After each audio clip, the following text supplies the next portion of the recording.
Anyway, I think it says we are live up here. I can't see anything otherwise. Welcome to take 2 of yesterday's show. How you doing, Auric?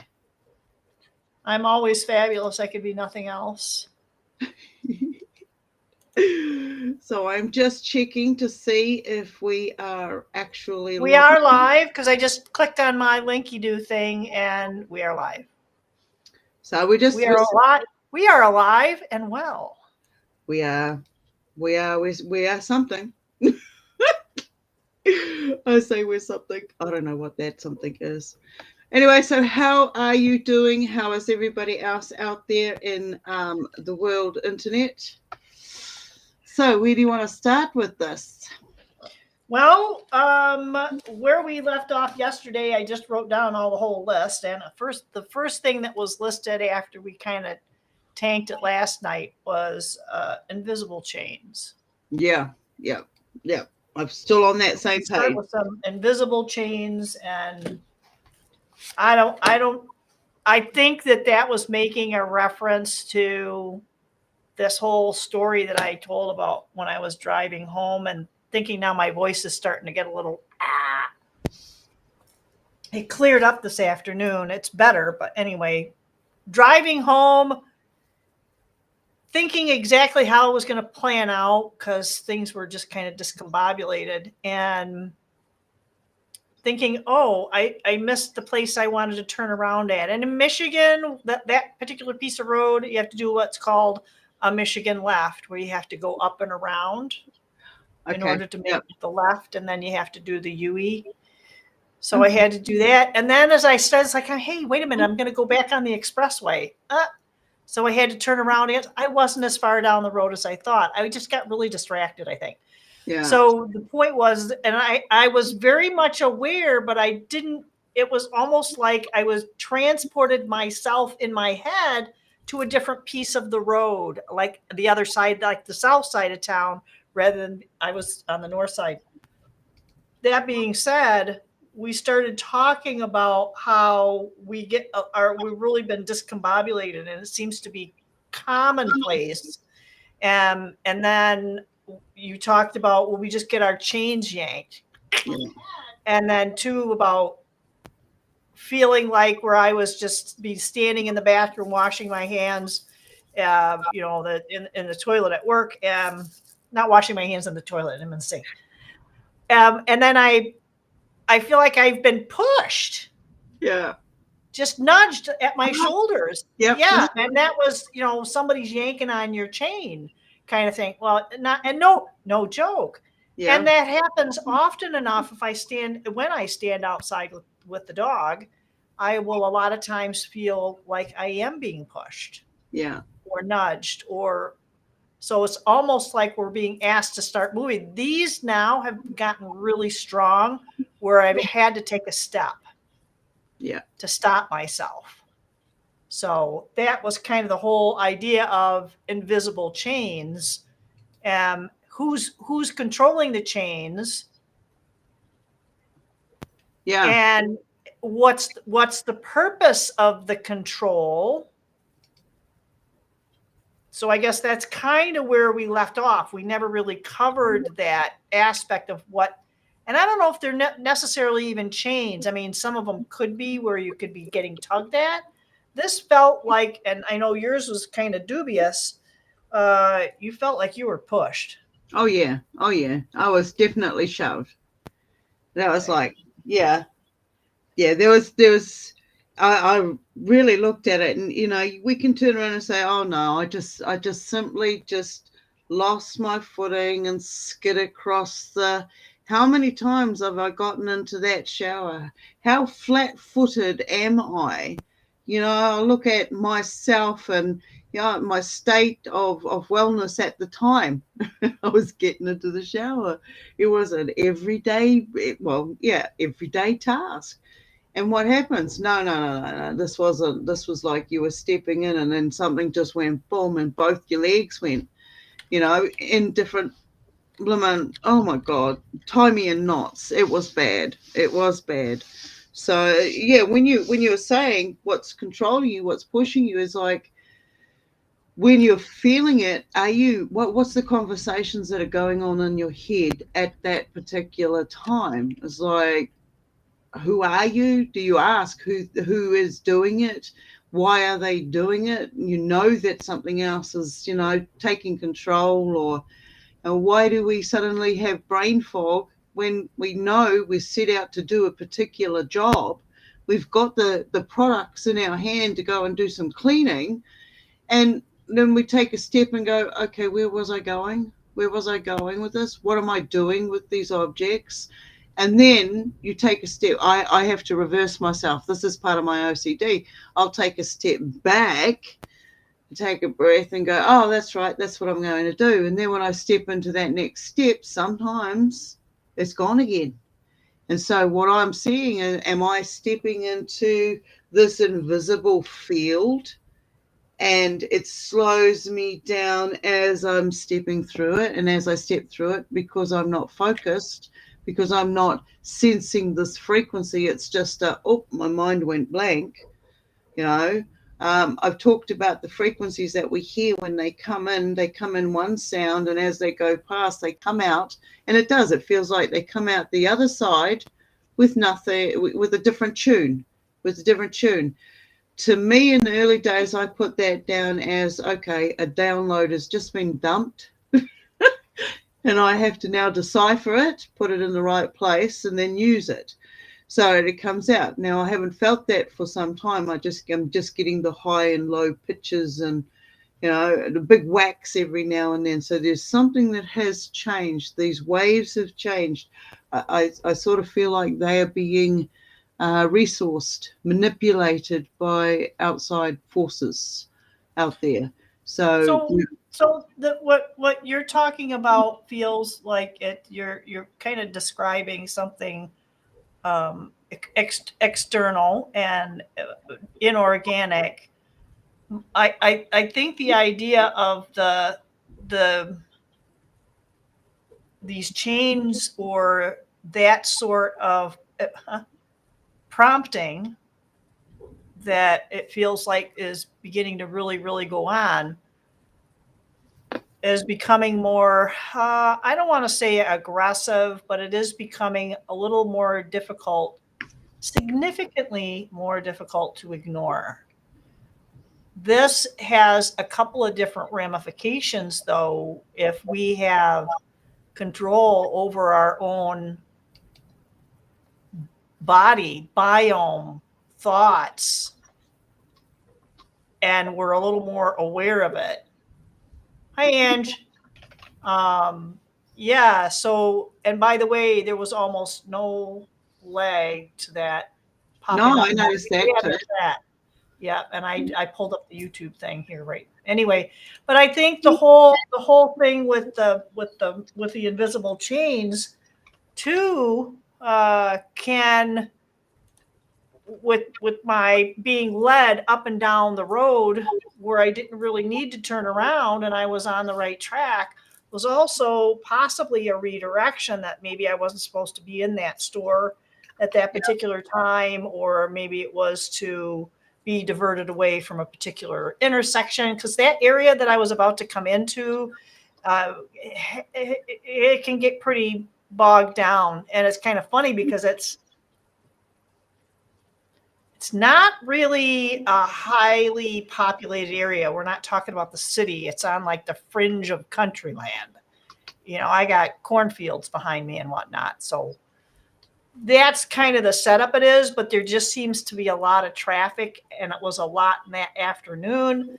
So I think a lot of times these invisible chains can manifest themselves even as like a brain fog, even though it wasn't brain fog. I was thinking about something, but I was so distracted, and you're on that automatic pilot. Next thing you know, you're turning around, and I'm turning around again, realizing it's like, okay, I was disoriented for a hot second. Yeah. But you talked about brain fog too, and I know that was like the phrase of the century back how many years ago, and Yeah. it has gone, you know, a little bit quiet. Oh, I still see it. I still see people doing it. I still do it myself, at least once a day. You know, before, when it was like full on, it was all the time. It was everything. It was like I'd go from one room, take a few steps out, and go, okay, now what was I doing? What was I doing? Okay, give me some direction. You know, that's what I was going through. Now it's like, okay, yeah, I recognize it. It's gone. Don't worry about it, and it'll come back. Take a step back, step forward, and it should return. And I'll feel the forces trying to stop me from saying certain things, or it's like I'm not doing this alone. I acknowledge that I'm not doing this alone. And sometimes they will step in and they'll give me directions. It's like there's another path, and their job is to keep me on it. So, and when I want to pull away and have a bit of me time, or look at something else, I can feel those energies pushing me back. It's almost like, well, you've run out of time, you've had your play time, now we have to fast track you for some reason to get you to catch up to speed. So, we get these moments where we go, well, what am I here for? What is it I'm meant to be doing? I'm meant to be doing something, but I don't know what it is. And then all of a sudden you're going full on, and we have to break down the experiences that we're going through, and we're saying it's not happening. We don't know that anything is we're actually doing the journey, we're doing the work, but we're not even aware we're doing it. So when I got that, I know that my journey was about to take me on a trip, possibly to another island or possibly to another country. I was at a certain point where that was it. I was about to fuck off. Oh, excuse my French. I was about to run away. And boom, it happened. Gone. Over I went. No, you can't go anywhere. You got to stay right where you are. And they took my leg up. That's what they did. And one of the things that we look at is through history, there are certain tales about when a whole community their knees go out at the same time. It's one of the first telltale signs of something else is going on in that village. All right. Very obvious, whether it's, I bumped into somebody yesterday. This is slightly off track, but it's still on that same narrative. Bumped into somebody unexpectedly yesterday, and I was really quite surprised. I had to keep myself in a focus of no concern. I'm dealing with you. Nothing's happened. You're still the same person. But on first notice, it looked like massive stroke. It looks like he had had a massive stroke in the last 4 to 6 months. But then when I turned the vehicle around and waved out to him so I didn't have to stop and chat, on closer inspection, it was Bell's palsy. So I straight away, my medical side kicks in and says, okay, what's going on in this region for that to take place? I need to keep an eye on other people around here to see if it's going, is it in the water? Is it in the hygiene? Is it in the food and the chemicals? Is it in the Wi-Fi that these guys are now surrounding themselves in? So I'm, little telltale signs start showing themselves. You start seeing people slowly breaking down. They're not doing what they used to do. These are the just little telltale signs that the energies that they're inside, because for me, it's like a frequency field. It's like a frequency field, like a density. I hear that frequency come in one way and it comes out differently. So somewhere in that in-between spot, I can find myself in there, and everything around me slows down. By them coming in and doing this frequency stuff, I can see where I'm at. And if I'm feeling it in the smaller space, then what effect is that having on others out there? And when I went out there and I saw that, and I've seen recent accidents and recent trauma and shootings and people losing it, and they've put up another tower, and they coming around to the houses uninvited, wanting to put new, upgraded devices that go up to 7G. You got to start taking care of ourselves, because we've got invisibles running around us all the time. Now, it might sound crazy, and that's okay. I'm happy to accept that terminology. Whatever, it doesn't mean shit to me. And it's, these things are alive, they're real. If you turn your lights off at night and just look into the darkness, watch how much movement you start seeing running around in your room. Right? And just optical illusion. Yeah, have a look for yourself, see what happens. So the density that we have become accustomed to, we've immuned ourselves with, we've learned how to build up our tolerances because we're aware to it. There's others out there that are not aware of it, and they continue not to be protected. And now we're going to start seeing mass amounts of fallout. All right, mass amounts of fallout. You know why. And they're turning up the G's. So when going from seeing parasitical entities feeding off people in a lot of different forms of gatherings, from church to music concerts and stuff like this, to the movies, old school movies, movie theater. Yeah. Anyway,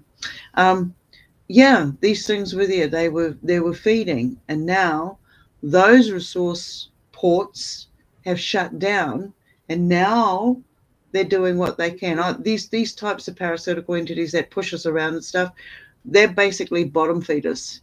Okay, there's nothing left here for them.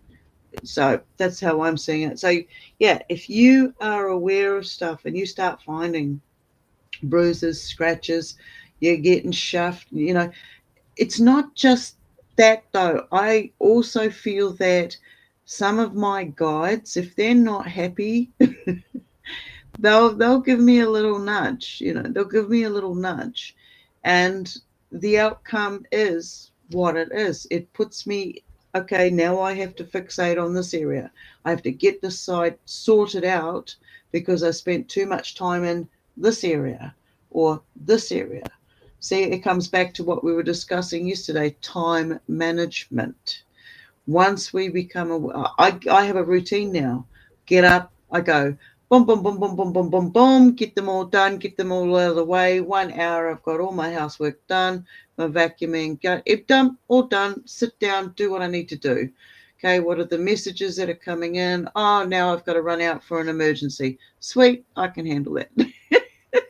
So that, the faster we get at picking up, if we want to be in that multidimensional state, that multidimensional awareness, if whatever you want to call it, multidimensional communication levels.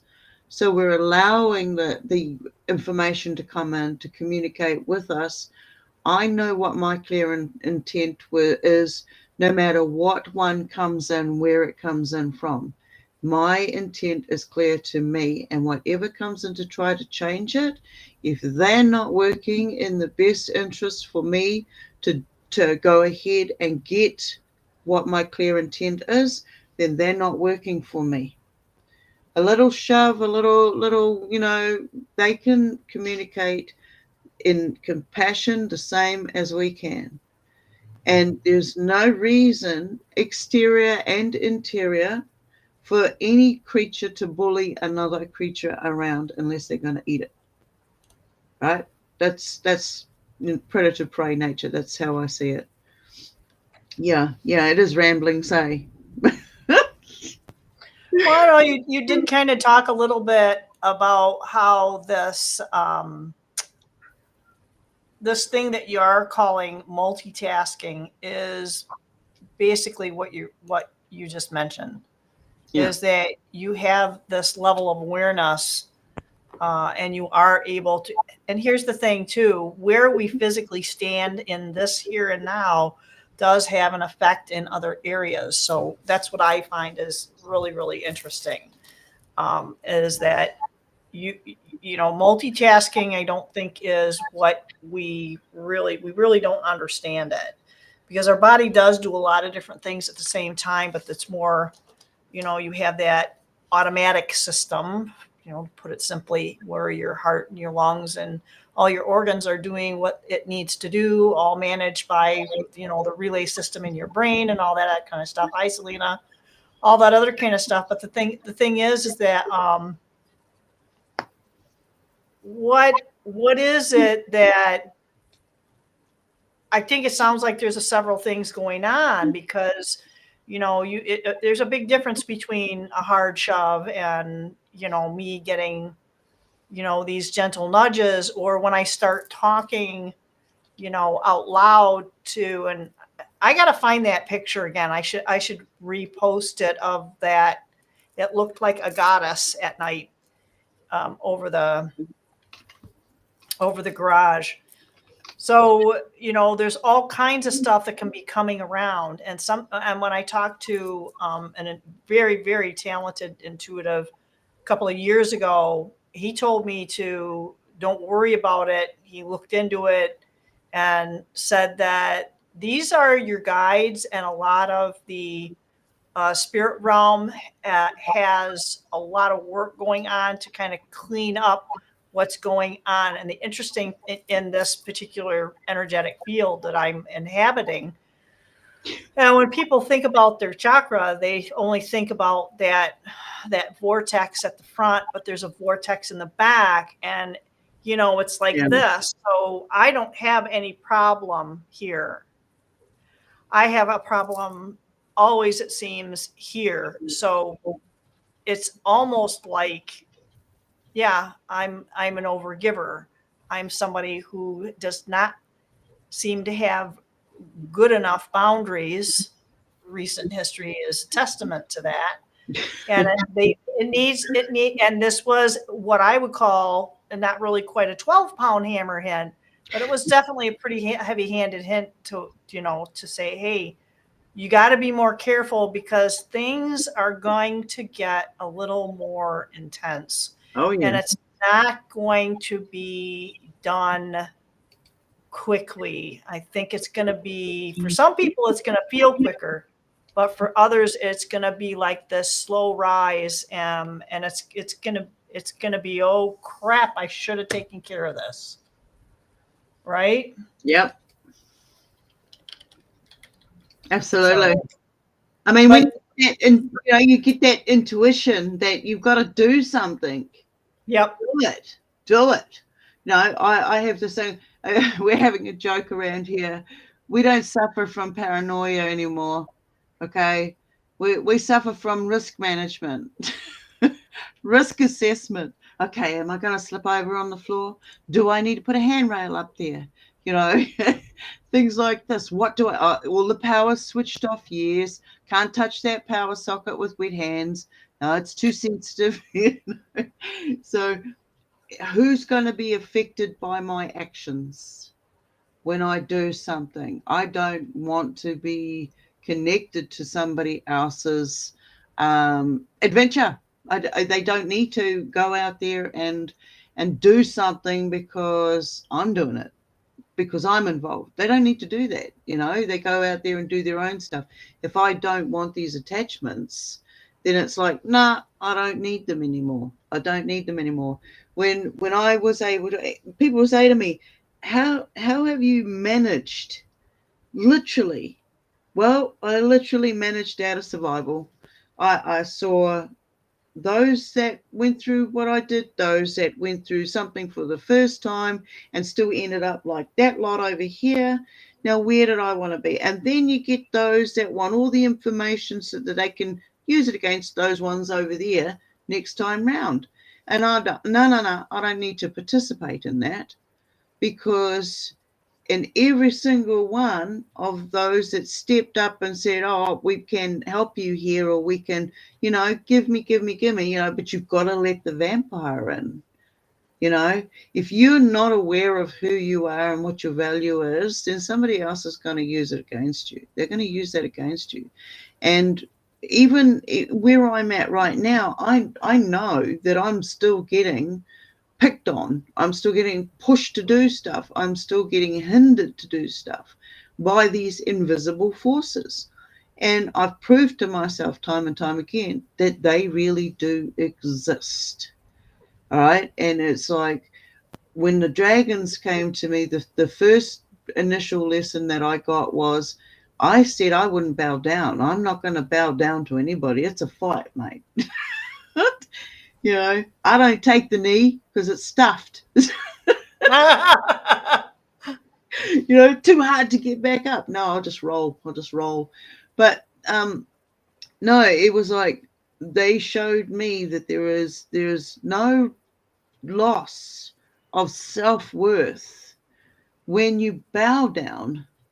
When you can get right with yourself to the point where you have no regrets, you have nothing to forgive out there, you have nothing left to hold you here, you allow yourself that, okay, I'm going to accept my fate.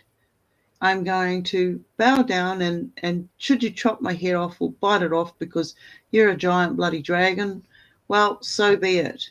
And the weird thing was I knew that this was a spirit journey and I had to step outside of the physical.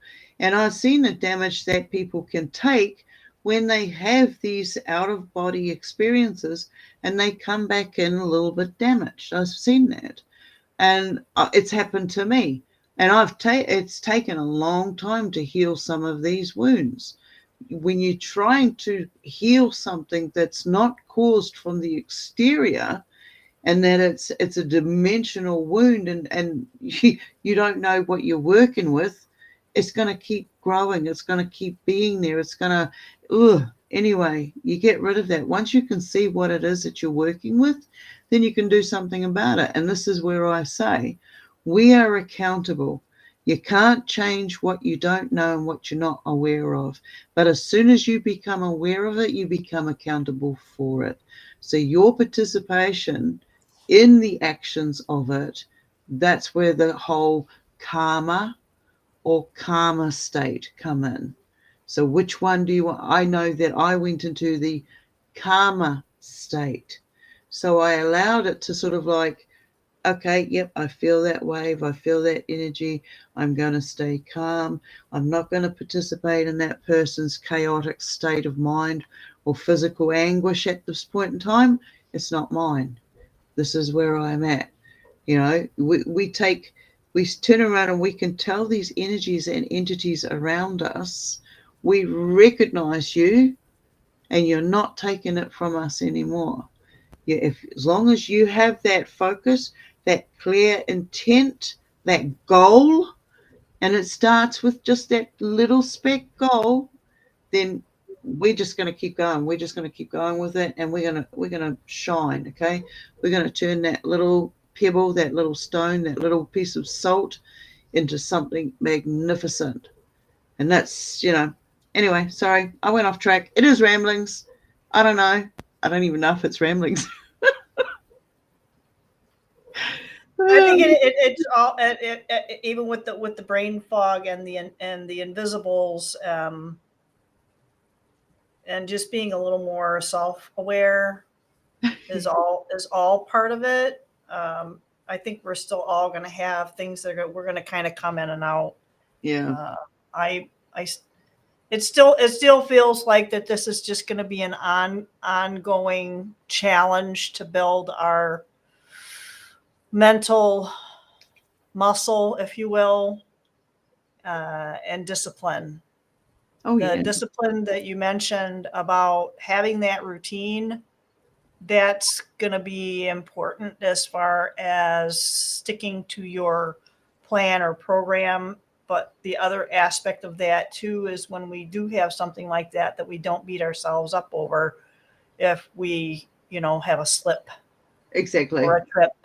Yeah. That's a substance use. That's an addiction phraseology, but that it gets the point across. You have this thing that you need to stay diligent with, and you slip.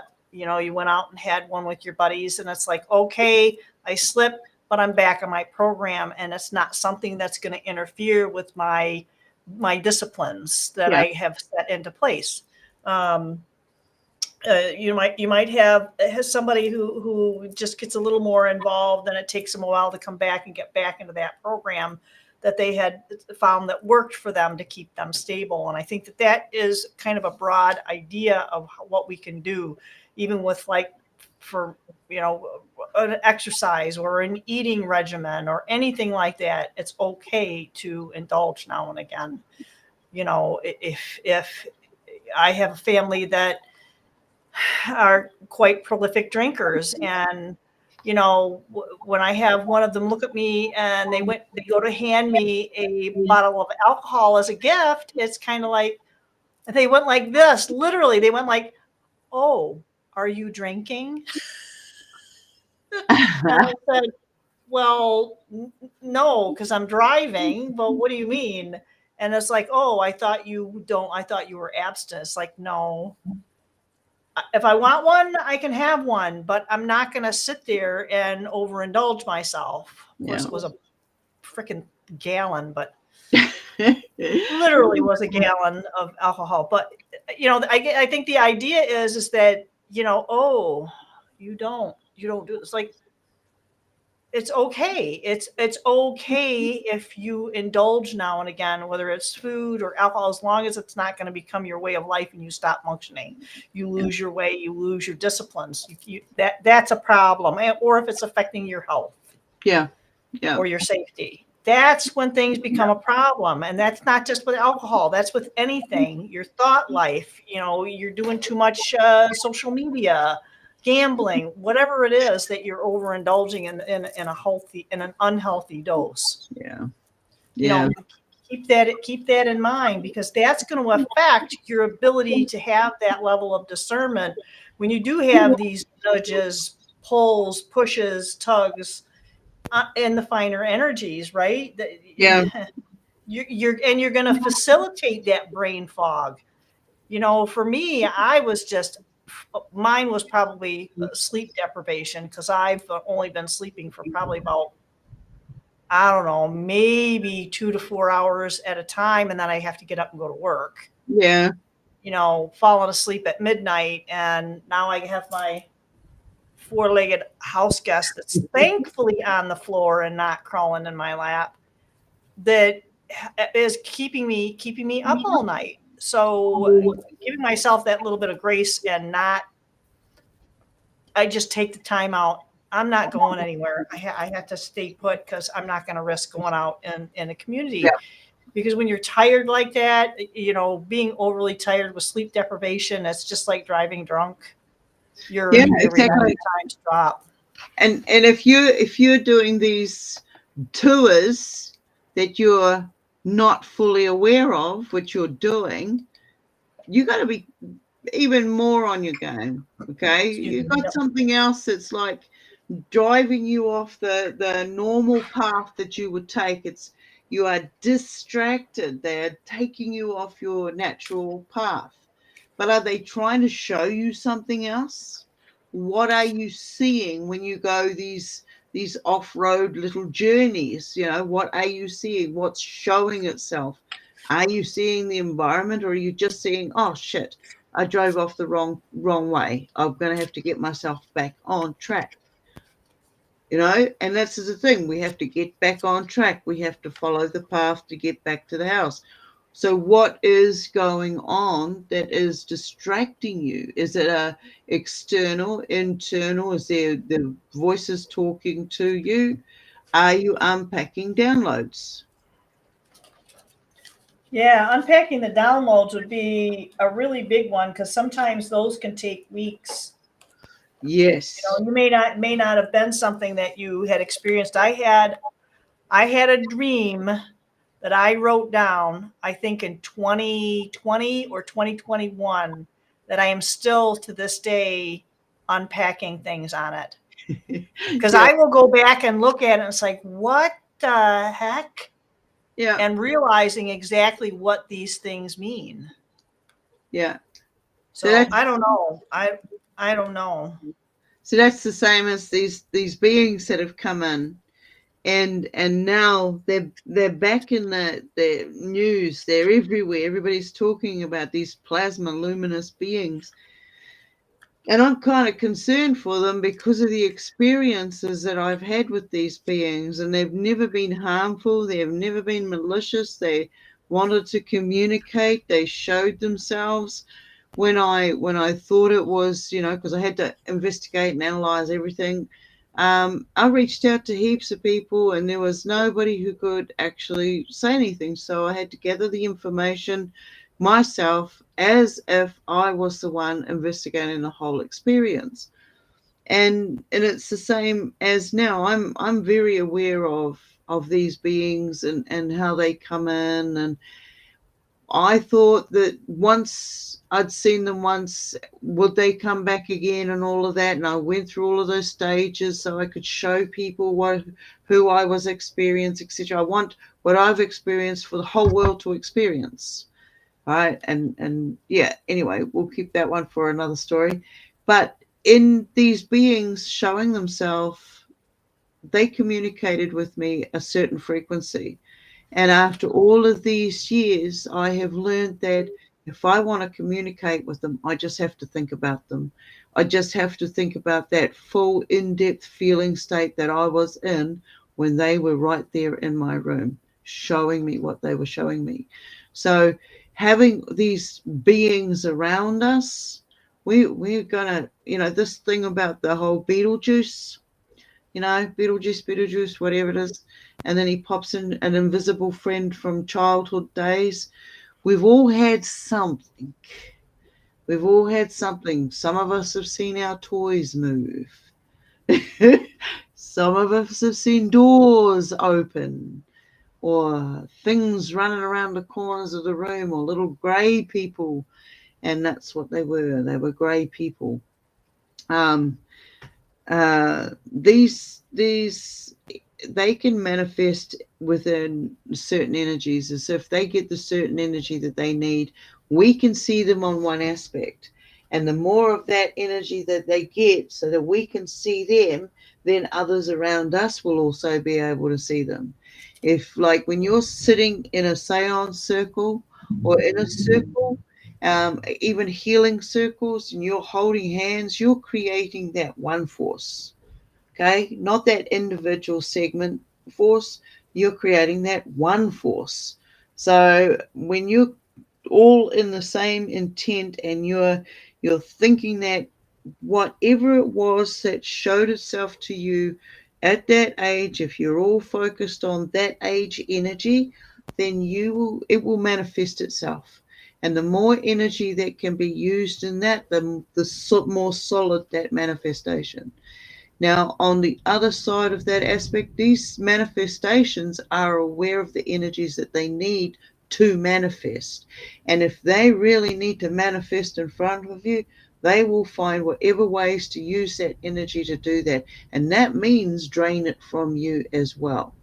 You can go to somebody, and I call these people psychic vampires, because most of them have these parasitical entities, and they are just basically the host body, and they have no idea of what they're doing or what they're participating in. And at the end of the day, they feel drained.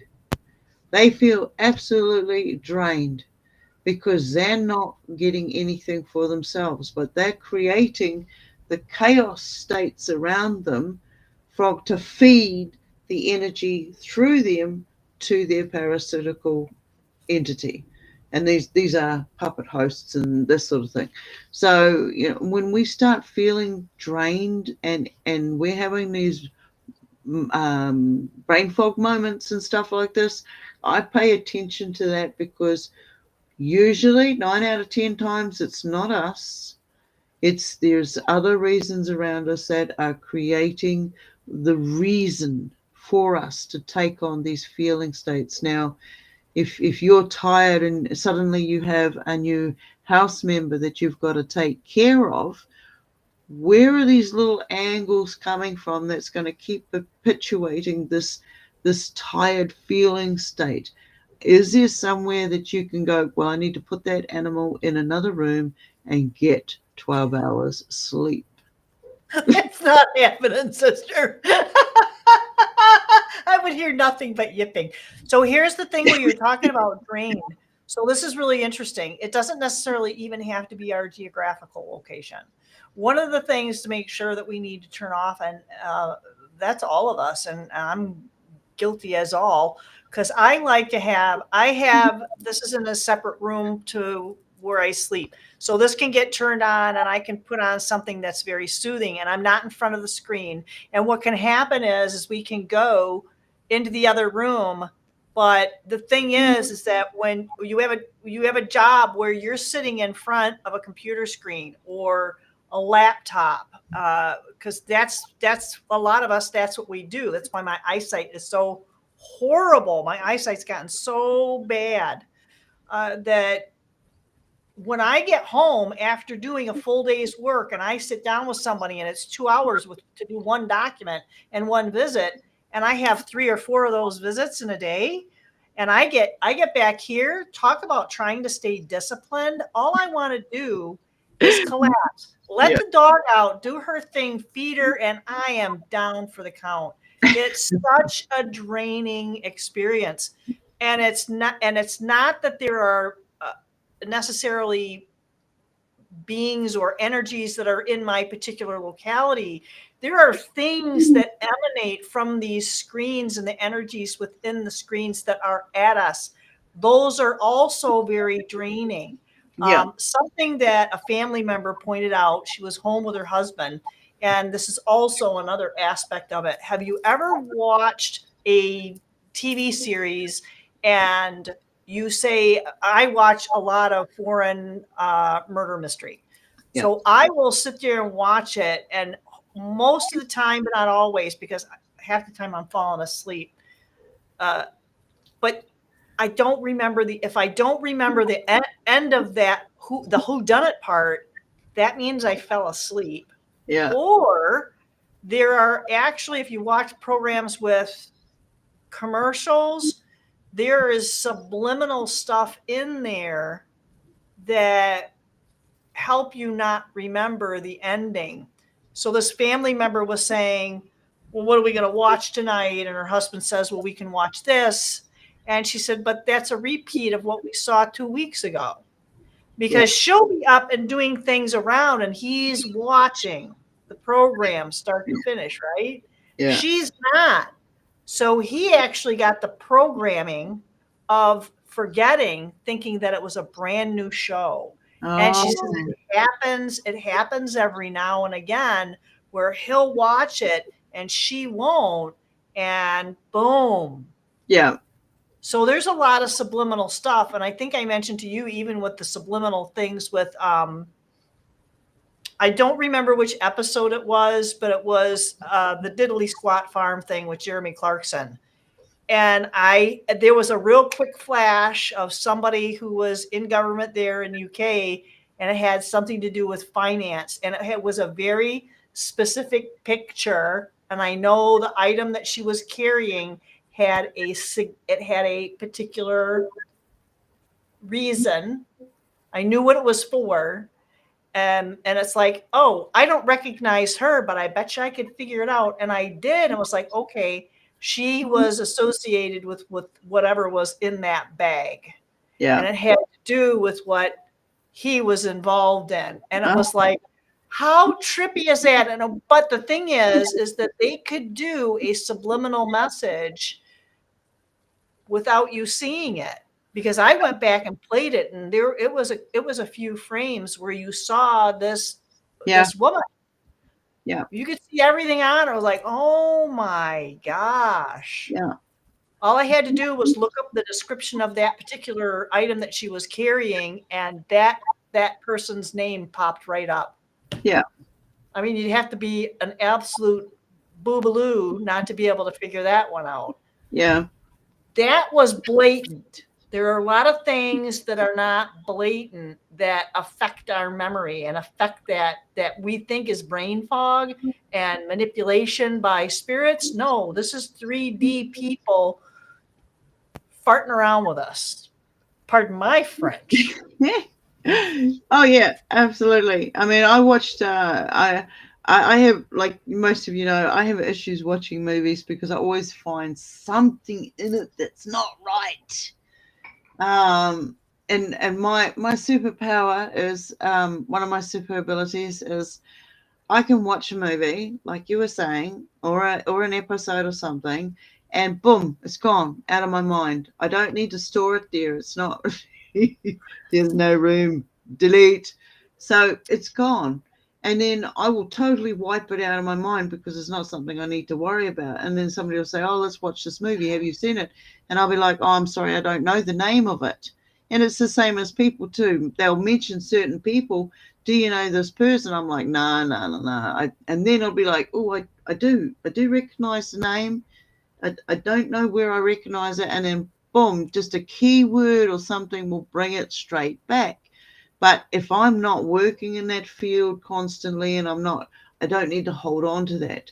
This comes back to me back in the about 2010, 2012, when I started getting really a lot of activity going on. I had to multitask because I was working at the same time, as you know, in blood. Okay, I was working in bloods in the lab, and I was, You were a phlebotomist, right? yes, a living vampire. Yes, I was. Oh shit. Anyway, it wasn't just blood, people, okay, that I collected, so we just leave it at that. The human is a nasty orifice. There's so many things the human, secretes. Anyway, we're moving on from chemistry. We don't need to go into biology. But see, now you threw me off. But I was watching I was watching this movie the other day, and I was like, oh yeah, I'm liking this. It's got, yeah, it's keeping, and oh shit, there you go. I'm like, no, no, no. We're like 5 minutes into it, and the housemate's like, oh shit, what is it now? I'm like, there's a real person standing in there in real clothing. They're not in garb. I've been on set. You call it garb or kit when you're. Anyway, he said, no, no, you're wrong, you're wrong. I'm like, no, my brain won't let me do it. I have to go back to C. So push that button a couple of, and then slow it right down, and there you go. Boom, I'm right. It's not just one person, but it's two offset people walking past. And then you go to the next frame, and they're not there. And I'm like, see, this is not Mandela. This is real. This is the difference between AI and human. Human makes errors, noticeable errors like this. Now, when we go into the AI, that's something different altogether. You fingers morph, faces morph, waves don't move the same way they're meant to. People don't fold in and out of trees and stuff. I'm saying this because with a lot of the devastation that this planet has seen in the past 5 to 10 years, it's, natural disasters has emptied up. We know why. Now there are those opportunists out there that are taking those videos and throwing them into AI and turning them into something else.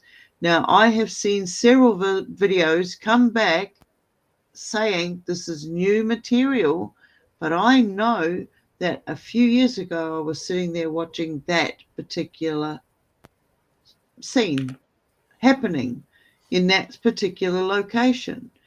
And they're using tragedy, like the death of people, in these AIs to get your sympathy, to get these feeling state.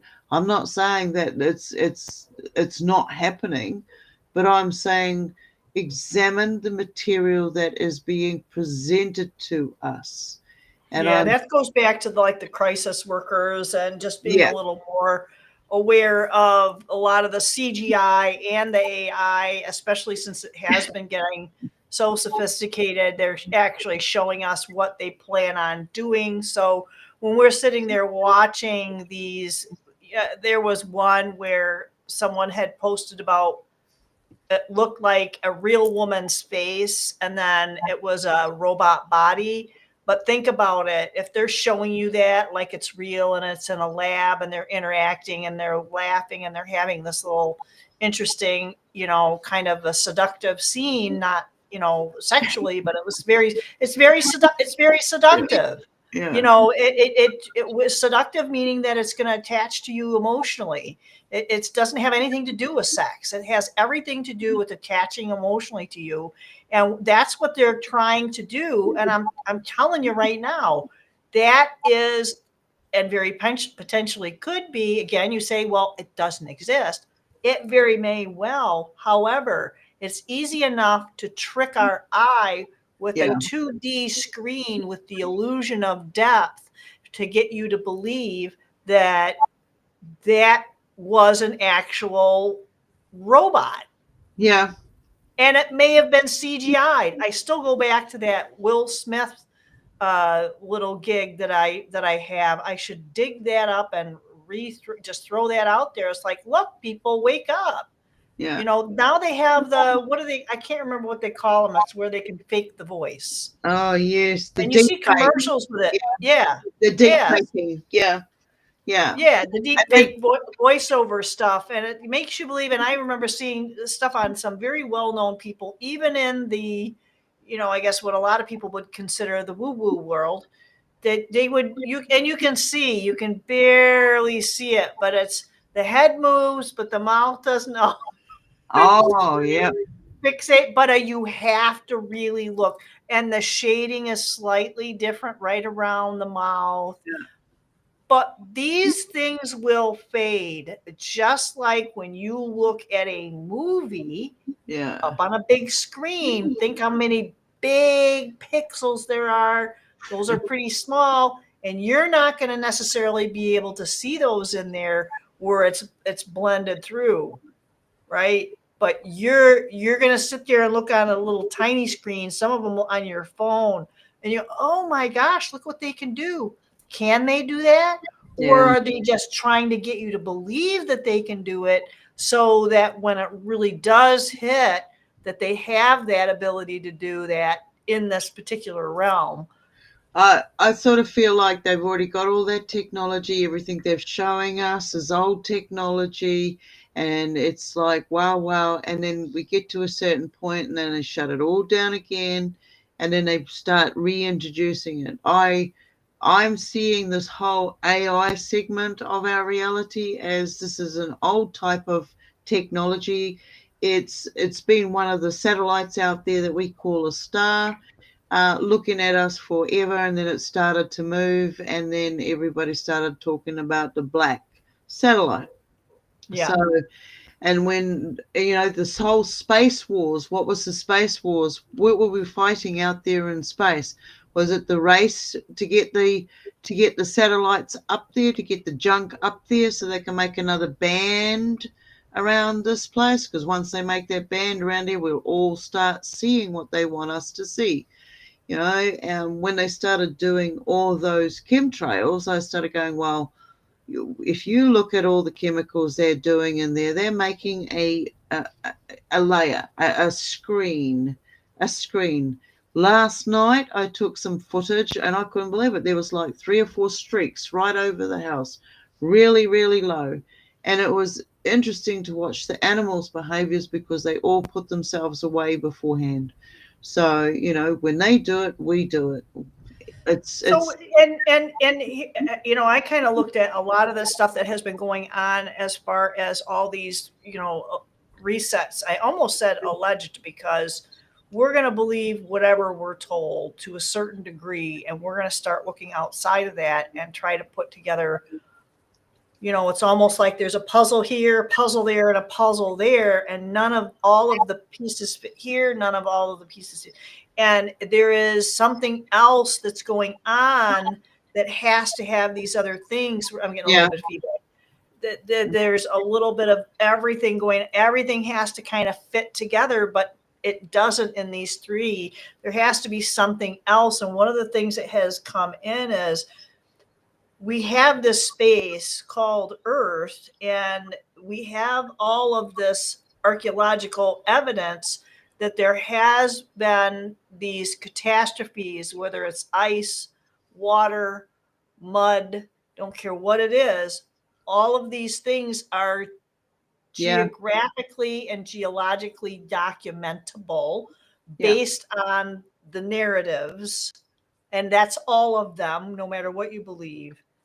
From this perspective, because there's only so much they can figure out, my thought is I don't think it's revolutionary, but the idea is that these are phased. So you'll have something happen here, and that'll like kind of, and then you have people making this shift over there, and then this area gets obliterated. I mean, I think the United States is a perfect example of that. When there were these purges going on in Europe back towards the end of the 1800s and early 1900s, you had this mass exodus of, my ancestors were part of that. There were purges. They were being forced, whole villages. You can look at the manifestos that these people were getting onto these ships and see them. Even the amount of money they had in their pockets, it's all documented. So they made these big shifts to come over here, but what were they coming to? Why were they shifting them from there to over here?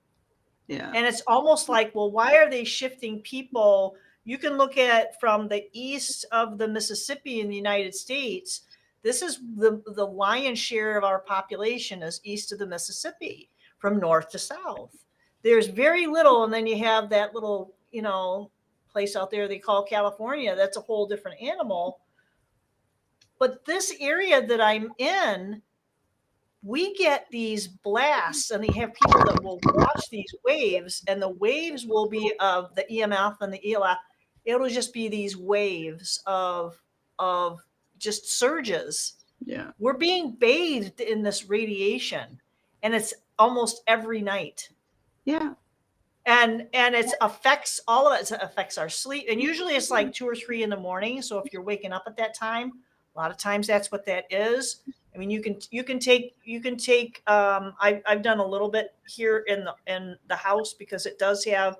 I want my house to be dumb. I don't want it to be smarter than me, so I don't have smart devices. But the township does. Yeah. They have their devices. The power company, they have their smart device.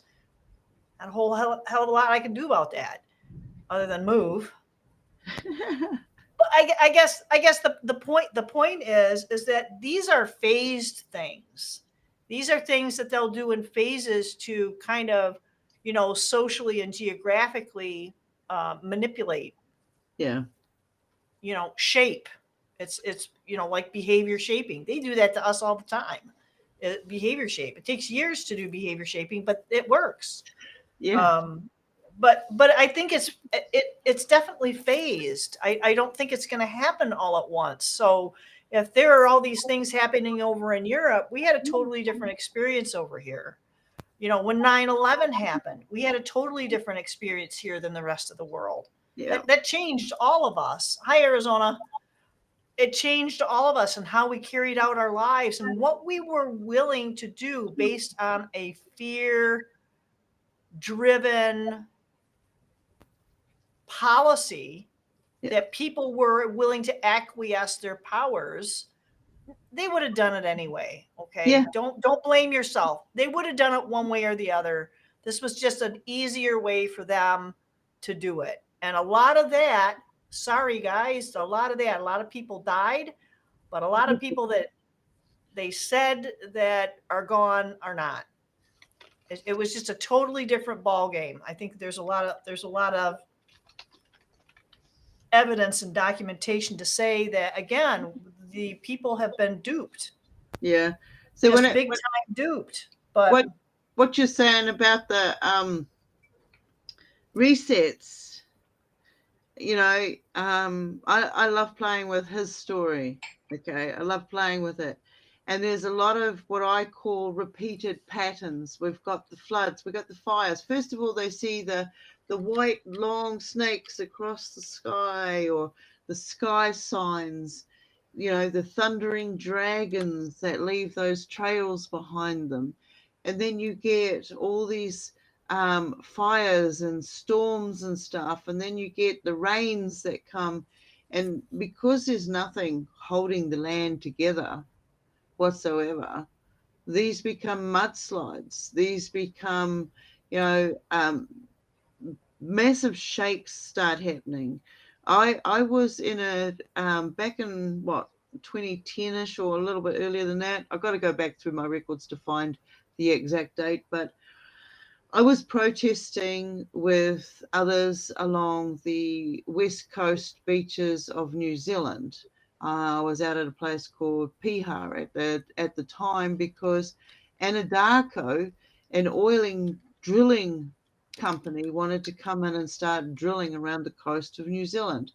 And we have some very protected dolphins and sea creatures, which, you know, they're now endangered. But this company was going to go ahead regardless of what we were doing or, you know, otherwise. They had also around that time introduced drones. So these big oiling rig companies had this technology of these drones coming in and videoing all of us and stuff. And then the next protest I was in, or the police had these drones going in, taking facial recognition and all of this. So, you know, I saw the speed up of it. Before that, I went into a bank, and the bank, I was putting some money into one of my son's accounts, you know, for whatever reason. And they turned around, they wanted all my information. Who was I putting money into somebody else's account? I'd never come across that being a requirement before to have to sign any name on that document. It was a gift, so therefore I didn't need to notify anybody of who I was. And they turned around, I said, look, you know, show me your policy of facial recognition, because you know you're not telling your, you know, guests, and we being the guests going in and out of the bank, this information. And they came out with a blank, you know, a piece of paper with a little bit of writing on it with no header or no signature. And I said to him, you know, that's not credible. That's not a credible document. So I wrote something crazy on the deposit slip, and I walked out and I said, put that to your facial recognition. And I left the store. The next time I went in there, I was being followed around. I got separated from my partner at the time, and I could see I was being watched and followed. You know, the security officer arrived out of nowhere and started leaning up against a post opposite me. Then this woman came around the corner and she's leaning up against another post and she's got her camera out and she's videoing me. And I just went blatantly straight up to them and says, you know, I don't appreciate what you're doing. You don't have the rights to do this. Thank you very much. And I left, just letting them know, you know. I put my TV out on the street because one day I smashed one out of a rage that I was in, and I found that there were layers within the screen. And when I started looking into what is it? Symbolic messages. You know, what do you call them? Yeah, Subliminal? yeah, subliminal messages. They were coming up in different colors. So each channel, each screen had a different representation of how many messages per program was coming through. And I found it really interesting. And then I started seeing the whole Disney side of things, if you know, the manipulation of Disney, if you want to call it that. And I was horrified to see it. From there, it was like, okay, I'm going back to nature. I'm looking at the nature. I watched the chemtrails come down. I watched the trees igniting from the inside, not the exterior. I grew up with a family who lived and worked in forestries, going around pruning trees, trimming them down, knowing where the resin was, you know, the whole factor of how a tree burns from the bark outwards, inwards, to discovering the different elements that are coming out of these chemtrails. And then the Amanita muscaria stepped in, and they showed me the intake of the chemtrails into from the soil into the tree, and how the tree was absorbing it to the center of the bark, and how it was catching on fire on the inside. Then came the fires in Hawaii and all these other places with the big forest fires where everything except for a blue drum, or you know what I'm saying?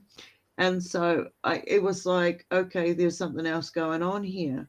So then when we look into, and I've been in other situations, whatever the forces are, if you're meant to be somewhere to pick up some information, you may not be aware of the information that you're actually being subjected to until later on something else will show itself to you, and you'll have that aha moment. I know what I'm meant to do with this information.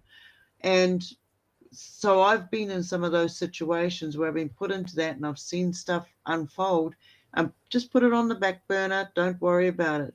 And then you start seeing main highways where they're putting up the walls on the main highways, so that if you broke down on the highway, you have to walk miles and miles before you can actually get off that. Then I started seeing how they were rising, the way they were doing things, they were rising the water levees around the locations. So if one of these banks burst, all these new roadways and everything that they were designing would actually swamp with water. So if you were driving along that stretch of road, you would now be underwater. You'd be taken out. So that's when the Deagle report showed itself to me. And I started watching the numbers, and you said something earlier, and one of the things was, be he live or be he dead, I'll crush his bones to make my bread. Where's our ancestors? Who are our ancestors? Where do I come from? What's the truth behind that? You know, I know people that, we go through this whole abandonment issues. We're told at a certain age there are these different psychological reasonings, symptoms, explanations. When you step into one of those and you explore it for yourself, is it what they've written in the book? That's all I can say, is do your own homework in those areas. I had to. I had to learn a whole new language. I wanted to know what was being said about me.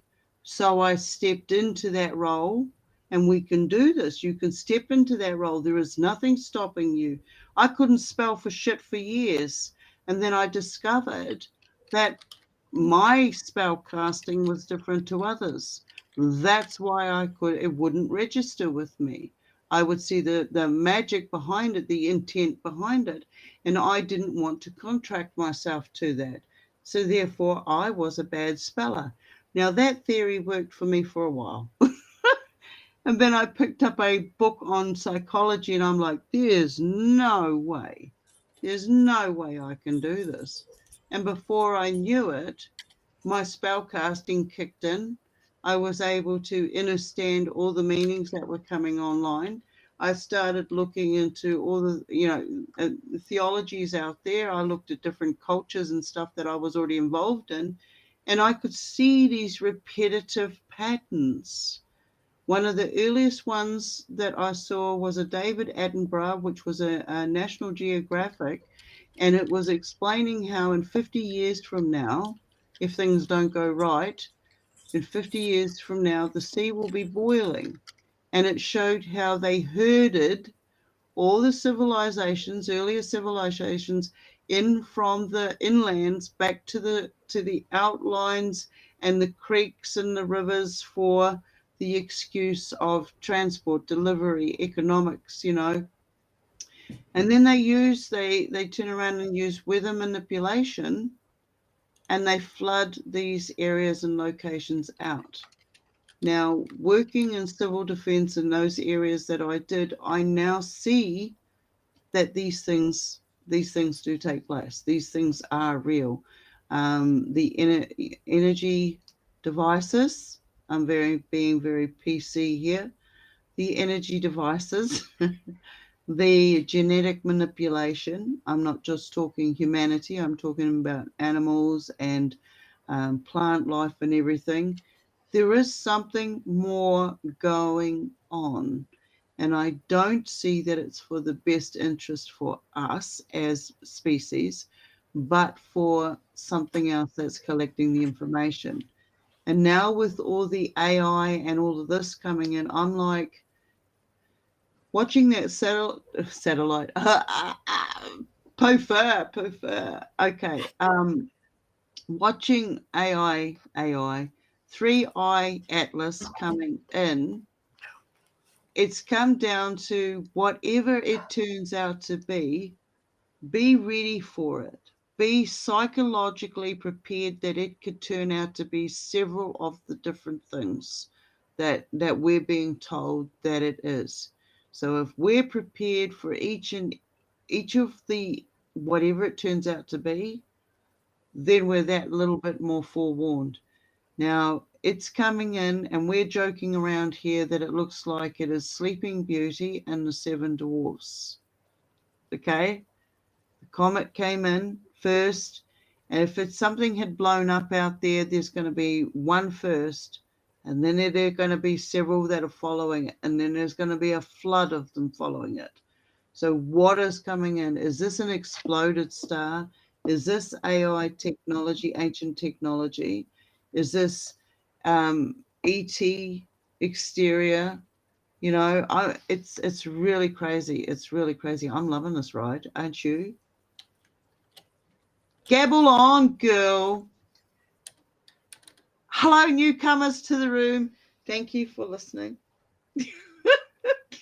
What? I've just seen some names come in, so it's nice to see you, Jermaine. It's nice to see you, Yeah. Jason. Yes. Who else haven't I said hi to? Uh, uh, Arizona's here. Hey, Arizona. Yes, I did. And getting back to the top, Ange, Selena. Nice to see you all. Yeah, I mean, I think a lot of the things that were the one thing that just pops into my head is no fear. Whether you're prepared or not, if you trust that you are going to be good, you know what I mean? Yeah. That you've done everything that you can. Yeah. Okay, so there's Melissa popped in, but I think she's over on a different channel. Okay. She's in Hello, Kauai. nice of you to come in. Yeah, she's not gonna pop up on our thing, but yeah, wanted to make sure that she's gonna pop. Yeah, because we can't add to the chat that we have inside the restream, but I can only see the one on my side, not on the one on your side. Anyway, it's kind of a weird I gig that we got. I think you should be. If okay, well I I can. think she's over on your channel, and I'm looking at my one. Okay, right. So you have to. Yep. I'm only monitoring the one side, but anyway, I see it. the whole subliminal thing and even just being aware of it can make a huge difference and be really really helpful. And I don't want to say being accepting of it, but just acknowledging that it's a possibility. Because there is a man, oh gosh, I can't ever remember his name. He's probably is his name Chase or something like that. I believe he's done done a lot of interrogation with like the FBI, CIA. He teaches classes on how to do it, and he said, I saw a little clip that he did that I thought was really really interesting, and is that he said he is as good as he is at his job. He's very very skilled at being able to detect these micro expressions and movements Yeah. during a dialogue I mean, I have never seen anybody as good as I've heard this guy. Maybe it's just because he's good at explaining, and he'll play the little videos. And these are real deal people. Real deal. I mean, it could be public figures, like major US public figures. It could be people who have reported children missing, and he can pick up these micro expressions, and I'm just blown away. It's like, oh my gosh, you would just so really not notice that at all. But with watching this guy over the last probably 6 months, it's like, this is going to be hugely helpful for me in the position I'm currently in. And just being able to protect yourself. It's got nothing to do with really what's going on. Are they telling me the truth or not? It goes way beyond that. It's keeping me safe. It's my big thing right now. But the interesting thing that he said is that with all of these things that he sees, like on social media and this, that, and the other, he says, you have to remember, I'm not immune to this. Yeah. And it's like, wow, he's totally aware. He said, I buy the stupidest things off of TikTok. I mean, it was just really funny to hear him be so transparent about it. But that's the fact. No matter how skilled we are, clearly this man is very good at his job. All of us should have the humility to realize that we can all get duped. And hey, case in point, I think I do a pretty good job. I think I'm reasonably skilled at what I do. And when I'm standing at the front desk waiting for somebody to show up, and the front desk ladies, they will just make comments of, oh, all your people, they just absolutely love you. And I turn and I look at them like, well, thank you. That's a really nice thing to say. Because I have clients that I've had before who come in and ask about me, and they haven't seen me in a year or so. How's Deb? And I was like, please don't answer their question. And then they'll say that. It's like, yeah, they always want to know, make sure you're doing well. I said, well, that's really nice. Thanks. She goes, yes, they all really love you. And I said, yeah, they all really love me until they hate me. And they laugh. And it's like, serious. Yeah. I mean, how many times do we have this little wicked, we love you, and we can just flip that card, baby, and it's that quick. Where it's like that frickin' wreck, we turn into Fred Flintstone, and away we go. We're off to the races, and we're ready to tear that guy a new one because of blah, blah, blah. And it's like, oh, am I turning into one of them? Exactly. We don't want to do that. That's why I say, catch up. It's great to not place a moral judgment. I'm hoping this little wiener dog kind of gets off my lap, but the whole thing is that once we're aware of all of the things that we are exposed to, no matter how skilled we are, no matter how prepared we are still vulnerable enough that we can fall. And one of the things that I was blown away by, I heard this many years ago, that the most skilled swordsman can be undone by the novice by the one move he does not know. So no matter how good we think we are, we should always be prepared to take that tumble and do it with grace and humility. Always try to keep ourselves safe, but also keeping that grace and humility within us. Here's the other side too. Forgiveness for ourselves. Yeah. And take it as a lesson learned. So, hey, I was in a position, I got some things happen, and I took the hit. I said, hey, lesson learned, moving on. Life is good, because I ultimately walked away unscathed, in my opinion, in a really not a good area. So I'm okay with that. I'm okay with that. It's just, the idea is I'm not gonna do that again. I'm not gonna. And if I do, then that's really on me. Yeah. That I exposed myself again, knowingly. willingly. I gotta. That's the thing, though. That's the thing, though. We will do it again. We get to a certain level. We feel comfortable. We say, we've seen it. Thank you for the lesson. We've moved on. We work our best for that not to happen again. Right. But then it will happen again, but it'll be a different level. There'll Right. be different information will come your way from that experience, because the person that you're now exchanging that experience with will also be at a different level as well, because you've already set it that you're not going to go back and do what you did with that energy that you recognized.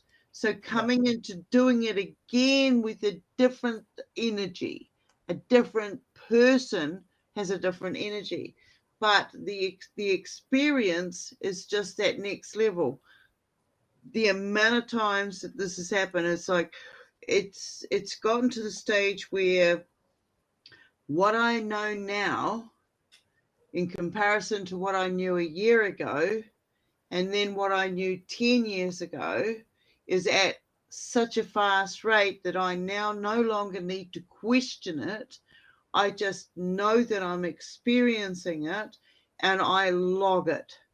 Okay, I write it down so that when it starts to show itself, I can see where I'm at on that level. When I first started, I was a berserker. Okay, I okay, I smacked somebody in the face with they were wearing glasses because they told me I wouldn't hit them, but there were a really violent situation that took place beforehand that pushed my button. Sorry, I shouldn't have laughed, but you know what I mean. That's like so freaking class. Oh no! Look, no, I did. I'm sorry, that's not a laughable thing. Please, we do not advocate black. We do not advocate violence, but that's like a classic situation, though, right? But from there, when I saw the next one I did, which I'm not going to repeat, I had the opportunity the third time round to do that all over again. And I'm like, no, I don't need to do that. I don't need to be that person. If somebody is going to say, oh, I better warn you, this might do this to you, or just fucking do it already. Just get it off your chest, get it out of the way. You did this, you did this. How is it affecting me? It's affecting me because I'm letting it affect me. You did that. That's your baggage to carry. It's not mine. I'm not going to change the way I am because of your stupidity. I'm giving you this one opportunity that if you stuff up again because of what you've told me now, I'm just going to be ruthless on your ass. I'm just going to tell you what I see.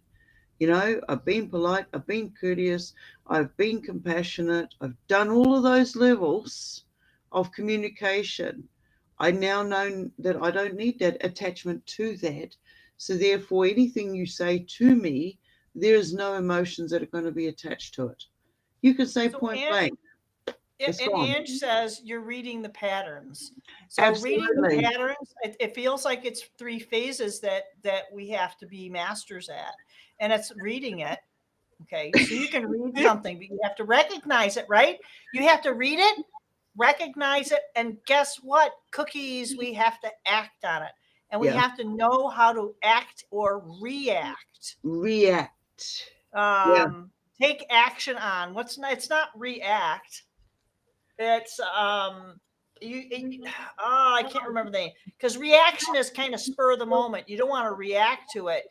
You want to actually have a response that's going to be appropriate to the particular, because reaction can be devastating. I mean, with the glasses thing, that was a reaction because you Siri, right? That was a reaction, right? Reading the patterns, recognizing, okay, acknowledge it, and then making sure that the reaction is appropriate. Absolutely. Boundaries set through transformation and growth. We're responding differently to more experiences, something over and over, and we recover more quickly. Yep. Oh, and that too, because it doesn't happen overnight. No. You learn it. It's just like muscle memory. When you're doing something physical, now you're doing something that's mental. I mean, they say the brain's not a muscle, but it kind of sort of is. It does grow, just like when you build muscle physically. You build that muscle, you do that little bit of a tear, and it builds the muscle. You do the same thing with your brain, and the more diverse things you learn, your brain will physically grow. Yeah. It will physically grow. So Yeah. yeah, exactly that. Reading the patterns, recognizing them, and taking the appropriate action. It does. It moves faster. It gets It faster and does. faster. When you go, okay, I've got you, you stick in your self-discipline. Okay. So you get up, you get your list done. Boom. You've achieved your first goal. And the first part is, what is my first goal? Make the bed. Make that bed. Pull it up, make it nice, feel good about it. Then everything else you do, you've achieved your goal for the day. So you can leave your house with a smile on it. No matter what else comes your way, you've already built up that force field of, yeah, I can do this. So yeah, that's right. So setting your boundaries, knowing your protocol, knowing what your toleration levels are going to be. Do your jobs, get them out of the way, feel good about the rest of the day is yours. If you go and do a 9 to 5, there's things that you can do in those workplaces. And I've had God knows how many jobs. And you set your boundaries for that day, how many people you need to talk to discuss things, to get where you got to know what you want to get out of being in this job that you're in. If you're not getting it, you need to find a way to be able to get it, because you don't want to stagnate in a position where you're giving all your energy, helping everybody else out, dealing with clients every day, the exchange of money, the exchange of card, the exchange of whatever job you're doing. You're in a biological exchange, not just with your environment, with other entities around you. I'm talking about humans as well as their entities, da da da da da da. So when you take that back with you, you've got to unpack all of that. When you get to your home, you leave it outside your house. Put a little sign on your door. Put a little bell on your door. Whatever token you need to put on that door to remind you to leave your chaos at the door. You don't bring it into your environment. You're creating that environment for you to enhance yourself, for you to enhance your levels of communication. This is your safe zone, so you've got to create it as such. Now, you've created it to a certain point, and then you put devices in it that are smart devices. Whatever you're doing, even in your meditative states, wherever you're going multidimensional, is being recorded. Now, for me personally, I've seen these other entities come in. I've been hijacked. When I've gone into different dimensions to do work, I know that there's other presences that have followed me in. As we have policings over here, some of these dimensions also have policings in those dimensions. So we take accountability for our actions when we're outside of our safe zone, when we're in our safe zone. When I'm forever making sure that my security is important. That means my multidimensional self, anything that I'm learning here, anything that I'm practicing here is enhancing another version of myself in those other realms, those other dimensions. So if I can learn it over there, then I can learn it here, and we can share our responsibility so we make this incarnation better. We don't lose connection with what's going on in these dimensions, because from time to time we step in there and they step in here. We talk about those moments of deja vu. Oh, I've been here. I know what this is. It's a version of yourself stepping into the future, taking a little look-see, and then stepping back through and leaving you a little note. So when you get to the letterbox, you get that note, and now you've got to try to decipher that writing, because it's in another language. When you can say, I'm comfortable in this skin, I know what I need to do to protect my exterior, and I do. I have eyes in the back of my head, right?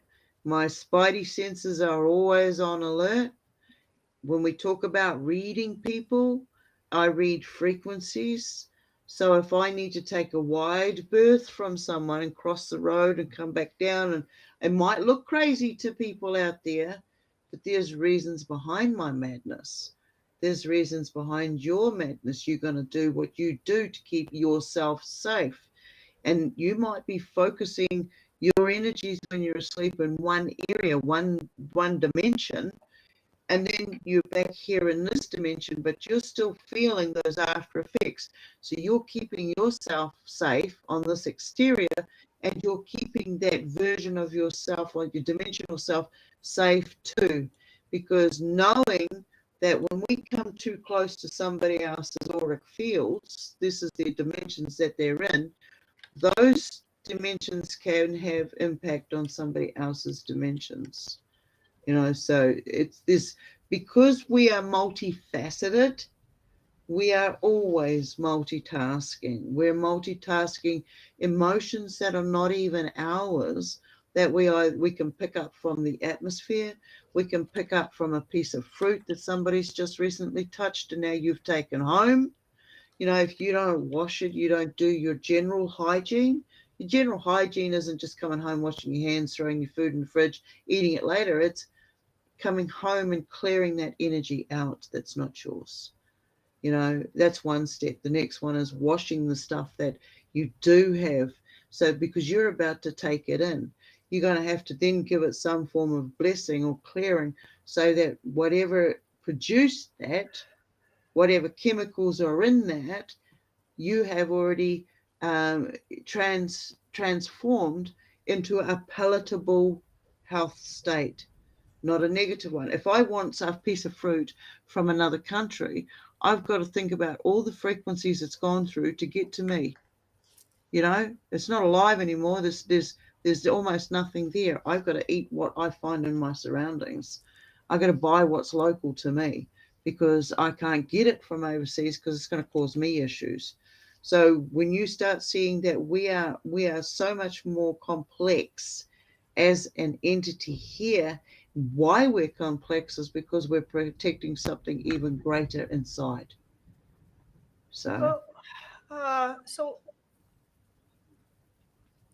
you use the words when you're talking about food, and there's chemicals in all the food. I've seen videos over the last few years about, because there were a lot of people who gave pushback about the hokey pokey, and they would like to be able to introduce this to as much population as possible, and they're putting this in.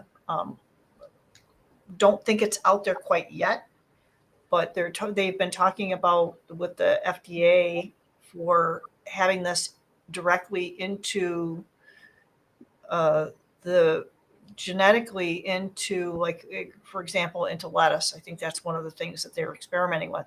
The problem with this hokey pokey, Jim Jones juice that they're introducing is, how do you get the appropriate dosage? It's not a concern about what is in it.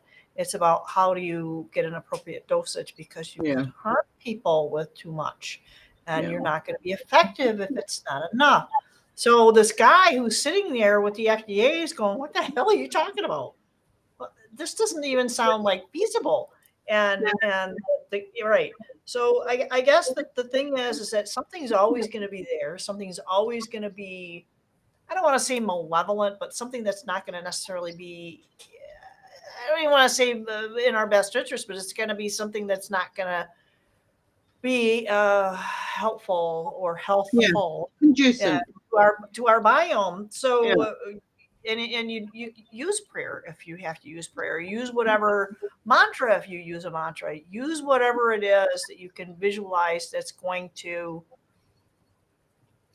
transmute that into a healthy and healthful thing that you can consume, because it's going to be different for everybody and how you approach it, how you envision it.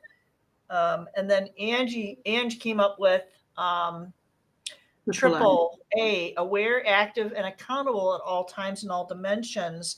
And it has to get to a point, and I was going to look this up. Um, Give me a second here.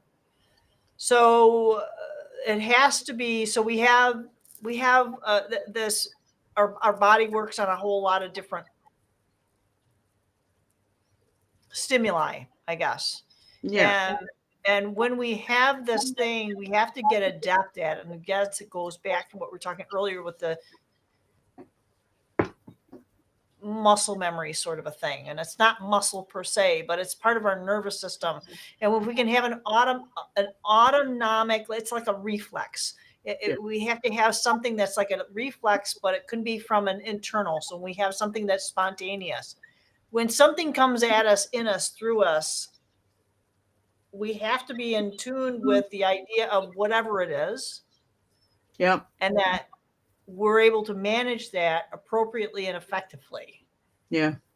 It's almost like we are the immune system for ourselves. Absolutely. So Absolutely. we are the autonomic immune system, part of our nervous system. We are a nervous system. We're part of it. So if we take that in and we realize that power that we have to be able to do that, again, with the triple A's that Angie mentioned, that we have that ability to do it, to make it autonomic. It's not something we have to sit down and maybe at first we would have to go through that, ritual, if you will, but it'll get to the point where it's autonomic. It's something Yeah. that's just part of us, and it takes care of the job, and it just does it, and it's not a Yeah. concern anymore. Yeah. It's just like, if you have something, something fluffy coming at you and you don't want it to get in your mouth or your eye, you just go and you just blow it off. Right? I mean, Yeah. it's just done and dusted. So I don't know if I kind of went off the rambling side of things. Yeah, I mean, I hopefully that kind of gets the idea across that's what we're really talking about is the amazing control that we have over our lives, over our biome, over everything. What happens to us? What happens to and if that's going to affect us, then it's going to affect other people. So we got to take our power back, and if we want something different to happen, we have to do something different. Yeah. Yeah. You're always going to get what you always got if you keep doing what you keep doing. We've got to get in there and go, okay, well, I want something different. What do you want to be this year? What do you want to do this year with your life? So what are the steps that you need to take to get to that stage? Even if you don't achieve it all, but you can still take a step. Now, I want to be like, I can imagine me wearing Viking clothes for the rest of my life. I can imagine me wearing a toga and having superpowers and just leave me alone. Just leave me alone. As long as I've got my, fruit trees around me, I know what I need to harvest. And when you start taking accountability for your actions, you see that we don't actually eat a hell of a lot of stuff. We indulge more than we actually need to. We know we can live without those indulgence. And it comes down to like what you're saying. When we go to do our positive affirmations with our water, whatever substance we put into our system, if we are giving thanks to what we are about to receive, and you have that affirmation of what you think it is you're receiving, and you put that into your system, you turn that into your holy grail. You turn that into your magic elixir, so that when you're putting it in, you are putting in the most positive outcome to that food, that plant, that meal that somebody else put in front of you. It gets to a point where, I make the food. I do all the cooking and the stuff around here. And the food part of it is an art. It's an art form. I know what the food's saying to me. I know how much salt to use, if to use salt. I know what spices to mix with what ingredients. And it's like, okay, I need to wash this in baking soda because it likes to absorb toxins, but I want to eat this plant, but I don't want to ingest these toxins. So I need to soak my celery in baking soda water first, so that it's removed all that shit, and then I can enjoy a piece of clean vegetable. There's all these different levels, and when you start communicating with the food that you're putting in, you start communicating with the water and the drinks the liquids that you're putting in, your body starts absorbing it the way that you're intending it to come in. So you become a healing fountain that can heal thyself, and then by your touch you heal others around you. And it is, when you are able to do that, that becomes your everyday life. It doesn't take much energy to keep it going. And then you find you add another level to that, and you're hearing more communication coming in. But you've got to, like you're saying, set those areas that you want to discover about you. Set your boundaries and your protocol. Set the levels of acceptance, what you're going to allow come in and pollute you.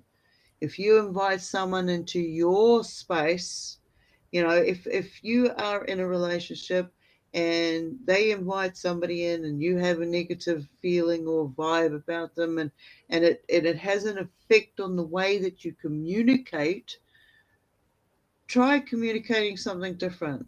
And like one of the things I started doing was with this whole spell casting, it's the power of words. Okay, it's phonics.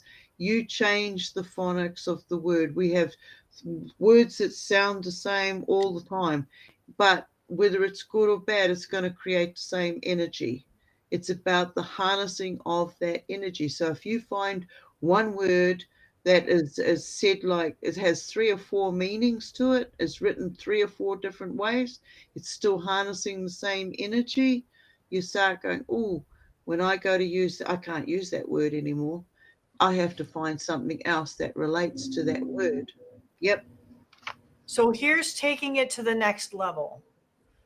So one of the things that has hit me several times driving home from work, I had a really good conversation with Aginas not so, it was a few months ago, about the fact that in rush hour traffic, I don't have a long drive and it's long enough.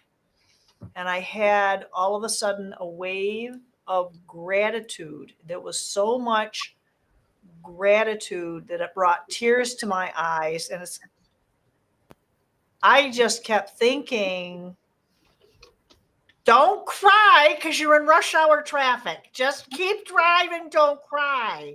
And I did. I had tears welling up my eyes, and the only thing that I could, it was a feeling.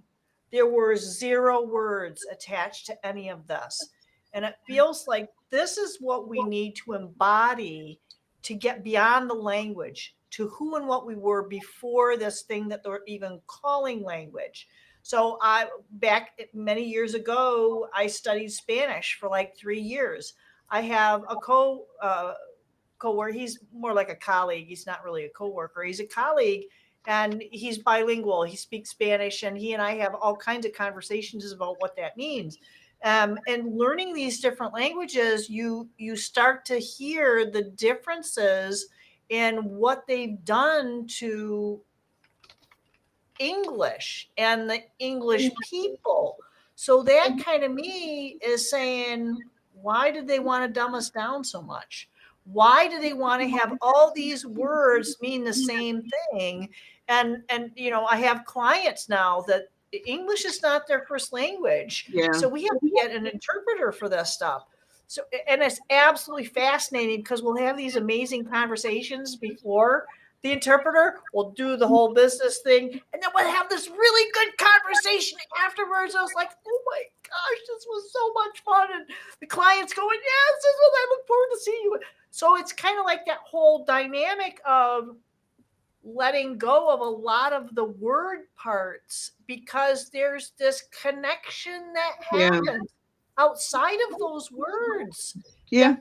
I have no way of comprehending what that entails. So attaching maybe more of an embodiment of feeling rather than a specific word will be more beneficial, whether it's English or whatever language it is. I feel like these are hindrances that we've been brought down into this, under this canopy that they're calling it. And it's to help us align with maybe their belief system. But when Yeah. we have these core feelings that run right through us, I just got an image of like a cord, that spiral cord, and it's just exploded, and like a fountain over the top, but it's still emanating out on the sides. It's kind of a bizarre looking image in my head, but it's like this whole, feel it to the core so it can expand outwards. This is part of the expansion too, I think. Yeah. But feeling it in that center without words, you don't have to have words. I can't tell you how many times that I'm now sitting down with all of these cards. Oh my God, I pulled them all out. It's like, what the heck do I need with all these cards? Like, I can't get rid of that. No. And, you just kind of relate to it. And there's only one deck, I think, that I'm kind of like, but you just put it aside, okay, and then this is what you relate to now, but there are no words that are attached to these things. Yeah. And I think that's probably the biggest blessing. If you want to bless and align with what your food is, that sense of gratitude that you have with what is in front of you, that's going to be amazing when you put it in your mouth. Yeah, that's what I'm saying. If you fast for a couple of days, 3 days, fast for 3 days, make sure you drink plenty of water and have your salts, you'll get through it. And it's like when you get back into eating just anything, it's like, wow, and it's not table salt, y'all. No, it's no, not table, not that. That's like, my doctor told me to do with that. Throw it on your porch to melt the salt. To melt the ice. To melt the ice. That too. The salt will melt the ice. Yeah.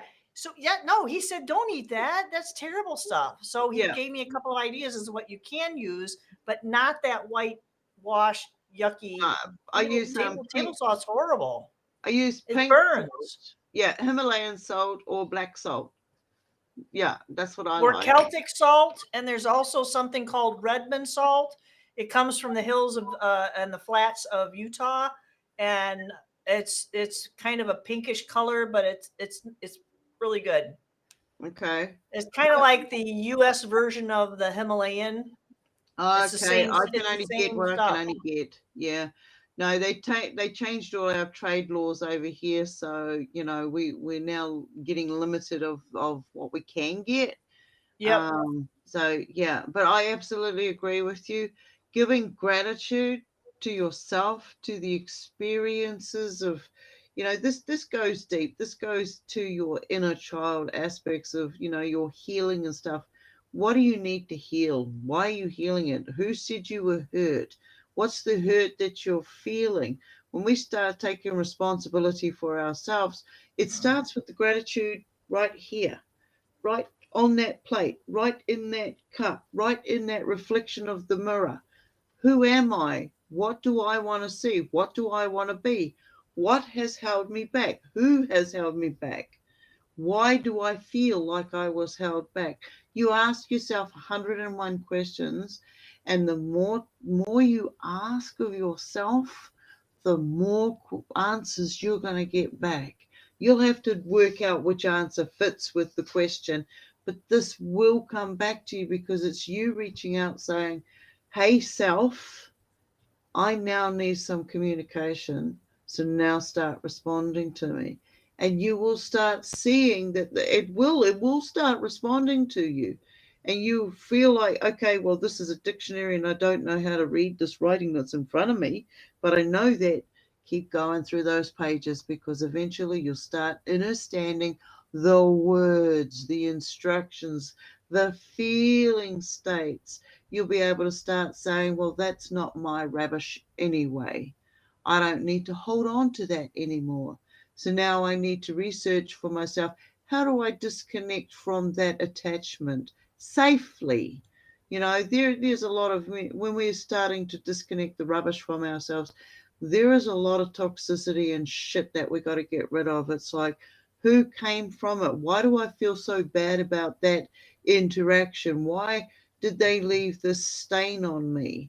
You know, you turn around and you get rid of that stuff and you realize they're now carrying their own baggage and you don't need to go back there. You don't need you.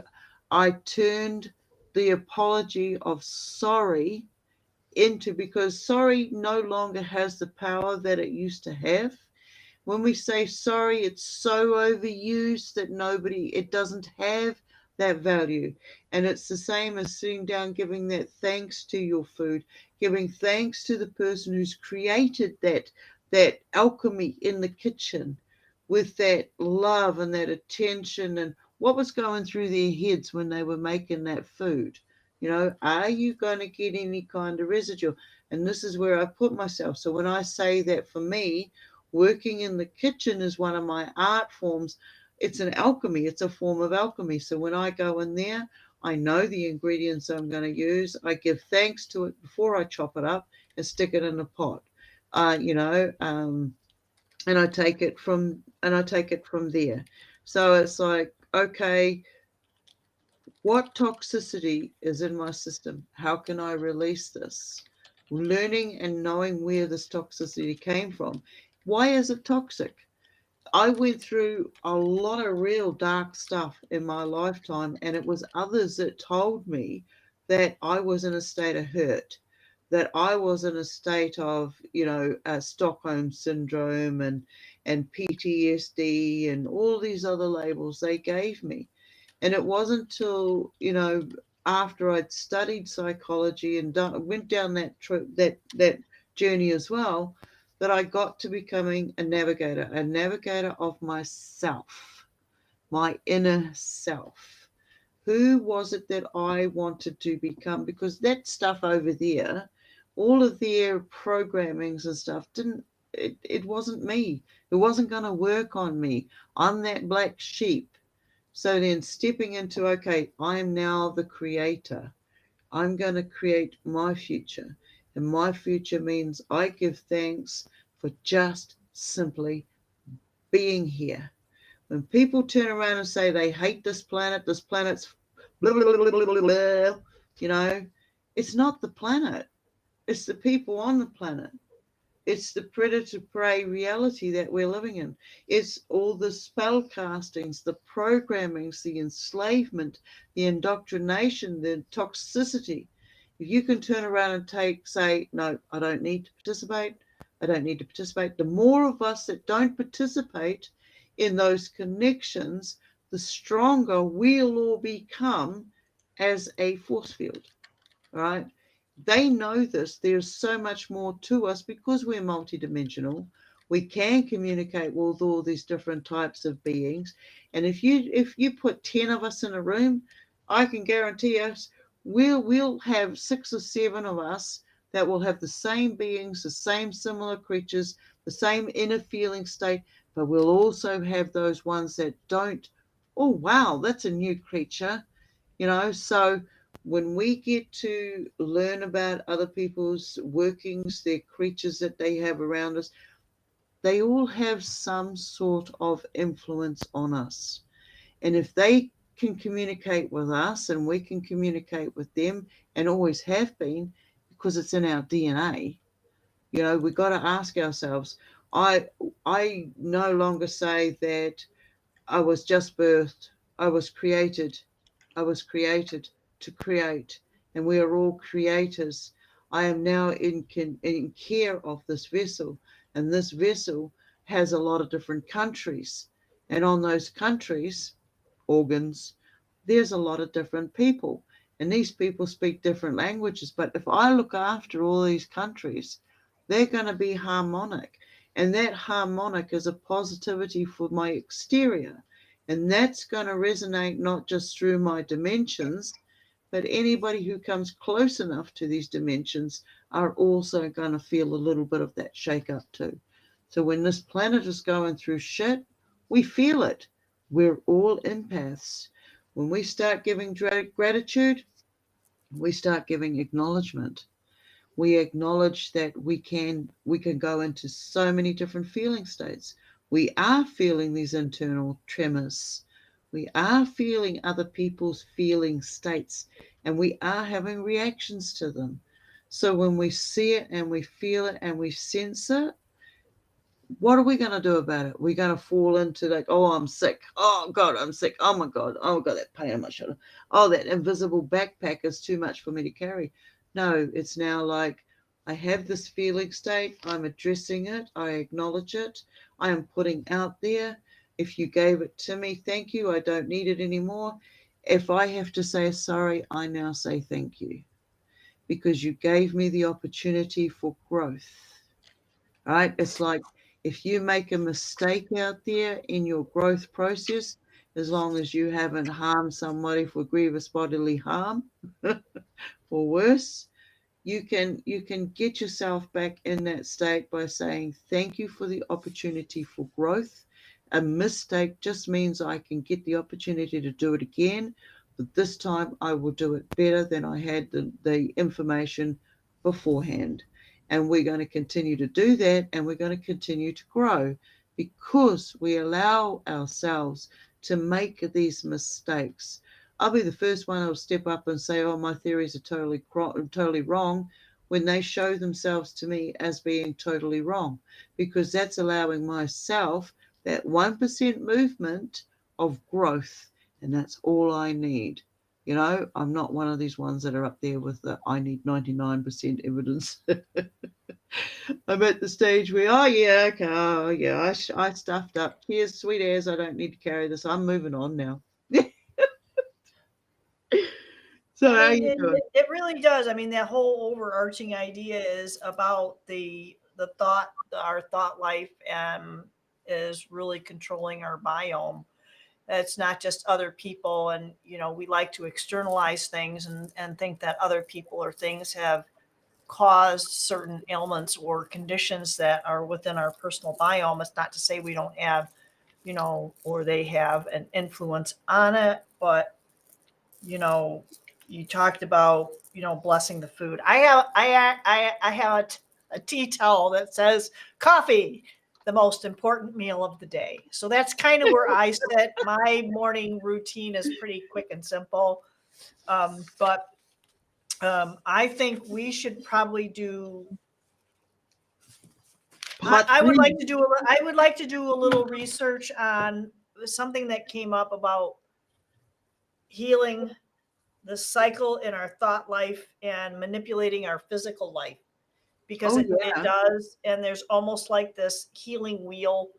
There are things that we can do within our physical realm that can facilitate healing, like our food and our environment. Something I talked to somebody not too long ago was that something that can facilitate healing is something called a hyperbaric chamber, which Oh puts you yes. in a different atmospheric Yeah. pressure, and it's really, really super effective with people that I think they use it in the sports realm. When I was working in professional hockey as a massage therapist, that's what a lot of the guys we were talking about, the HBOT, and how can these guys have this really traumatic injury and then 2 weeks later they're up and they're racing around on the ice. And it was just amazing to me when I found out afterwards about the HBOT machines. It was mind blowing. And then I have a family member who had done research on it and said that it facilitates healing. So they had someone who had a TBI, traumatic brain injury, and they were in there doing some physical therapy with them with a therapist, and it was the parent and the child. And the parent had been having some organ. I don't know if it was liver or kidney. I think it was kidneys. Had some pretty serious things going on with their kidneys. And they benefited not from doing anything, just from being in there with their child and a therapist working with the child to facilitate the healing of this individual, the child's body. She benefited from that, for her kidneys were starting to heal. Uh, Yeah. so there are things that we can do to increase and facilitate our healing, but a lot of it has to do with our thought life. And it's like you said, if you focus on that stuff, it's not going to necessarily going to be a good thing. I know that with positive attitude can make a huge difference, but that's like a whole separate gig. This little guy's Yeah. ready to like, he's just tucked But his head into my arm. when you look about the magic of water, the memory of water, Dr. Emoto with the water research that he did, and the imprints, you can water will hold on to an image and it will reflect it back as ice. There is so much. I've actually tested that. You can test that at home. You can test that. I've taken photos of it with my own little crappy, phone. But the whole thing with water, it's not only the memory, since water is such this living element that it can also be restructured. So it may have that memory. We can restructure that water to facilitate our healing now. So we can have that memory. That's great. But we can restructure it to facilitate what we have going on now. Yeah. Oh, yeah. I mean, I used to stick my jars with the affirmation on them, like health or wellness or appreciation or gratitude, whatever it was. There's like half a dozen of them. I'll find the picture and I'll show it sometime. But I'd stick that out there with the plants, and when the first sun came up, it got it. And so when I drank that, I knew that I was drinking like an elixir, this healing elixir that was focused on that affirmation and I got to the stage where I don't need to actually do that. That's good to start with. It's a process. It starts developing a discipline, a good, clean habit. You're allowing yourself the time to actually do that. Now I look at the water and I'm already there. I've already envisioned the sun rising, filling it up with that memory from those beams of light, because I also do sun gazing as well. And when you start taking that in, you've already set your intentions of why you put it out there in the first place, what it was you wanted in that water. And then now it's like I already have these intentions. As soon as I touch that glass, I'm infusing those vibrations through that ripple in that water. And then when I drink it, I'm drinking it like it's an elixir, and it's doing the same energies. It's the same as recharging crystals and stuff like this. If I want some information from one of my stones, I will charge it and then I will place it in my water and then I will drink it. And then there will be a download that comes to me later on. That old saying, well, I don't have much to stick in the pot of stew, so I'll throw some stones in an old boot.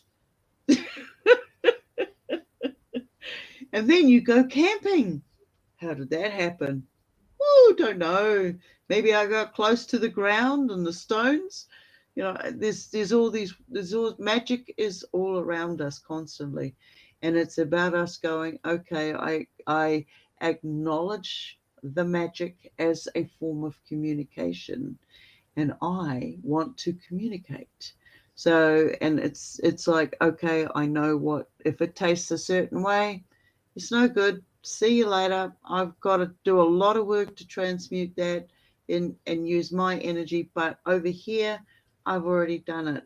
So when you're doing something and someone pisses you off, anything you do from here to here until you put yourself back in that calm state, in my concept, in my realms, is I've got to throw that out. I've got to throw that out because the information has just shown me that I don't need to take that, and that this person who's delivering that information is seeking something. Now I have to say, do I want to participate and help, or do I want to take that step out and throw that bathwater out? Hopefully there's no baby in it, but accidents do happen. Yeah, I don't know, man. I think there are accidents and there are things that are just planned events. But hey, we've been going for 2 hours now. What do you think? I think we are going to have to do something next week, Friday, and kind of make this happen again, because I got my day pretty planned out tomorrow. I'm going to be interviewing Constance Victoria Briggs and then set that up, and hopefully that'll get posted sometime next week. For a premiere. That's going to be a whole lot of fun for me. We haven't chatted in a long time, but she's not going to talk about her books per se. But I will definitely. I mean, I really enjoyed reading her books, but she's going to talk about her human encounters, some of the unusual experiences she's had in her life, because she's had many, and I like it that people share that. Just like when you and I did one that was really spontaneous, that I really super enjoyed that. And you said, "Oh, we gotta record this." I was like, "Okay, let's go." And it was, I don't even think the cameras were on for half of it, because it was like, "Can you pull cards for me? What the hell is going on?" I don't know. You were probably a little more colorful than that, but we did. We just kind of went with it and did a recording, and I threw it out there. I said, "This is your human encounter." I mean, this is really important for us to be able to just put stuff out there. I don't care what your story is. Your story is real. If it was real to you, it was real to you. Yeah. Whether you want to make it public or not is entirely up to you. So I have that too. I have a lot of stuff that I've recorded for people and passed on to them that never go public. And there's nothing wrong with that either. It gets it out. It gets it off their chest and makes it, there's a lot of validation and good stuff. It kind of frees your head to go on and do more productive things in your life.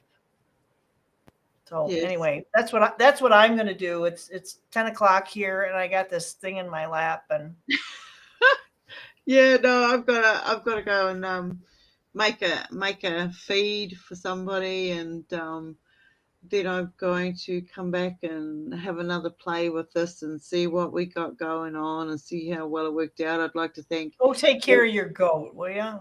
Oh my God, he's so good. If I could share my screen, if I knew how to share my screen, I'd show you with my surround house cameras now that I've got. But no, he's happy at the moment. He's got a new patch of grass and a new roof, so he's all good. He's growing. His horns are getting big. I'm gonna have to wither him shortly. So I switched my camera. That's good. That's good. That's another thing I've got to work on, is adding the second camera to it too. So thank you everybody for coming along. This is our first, it's my first official. Yay! I actually got it to work. Well done, you. How many months? But now that it's up and running, if you've got a story you want to share or something, hit us up, PM us privately. You can find us on all sorts of platforms. Auric will share hers. You can find me on Facebook. You can find me at stonehobbit.com. That's my webpage. And we're in other places. This is a regular thing. So if you'd like to come and be a member, or if you'd like to come and do readings, if you do readings, PM me or Auric, and we'll see where we go from that. But from me, Stone Hobbit, thank you everybody for coming along and making this possible. And Auric, you are absolutely awesome. Yours lot. Yeah, you love me till you hate me, don't you? Look, it's a balance, okay? I am in center point, okay? I am center point, all right? So it has to stay on a balance. Yeah. Anyway, it's all good. Thank you, everybody. Much appreciation. Thank you, Auric. Any last words, lovely? And then I'm off. I'm awful. Yeah. I'm awful.